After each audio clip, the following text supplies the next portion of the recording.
Okay, this is going to be a quick video on a stove I bought for one of my rental properties. I took the strap off the stove and I forgot to put it back on, and my wife took off and the stove fell over and broke the handle. This handle was $86 after shipping. It's probably the most expensive part on a $150 stove.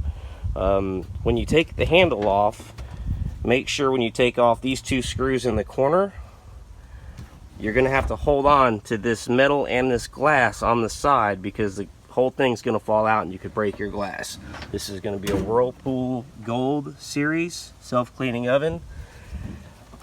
And that's it for the handle, but because it was going into a rental property, I really didn't care about the crud on the glass, but I thought it was actually damaged. Well, after closer inspection, before I install it, I was going to take this razor blade and see if I can clear it up a little bit.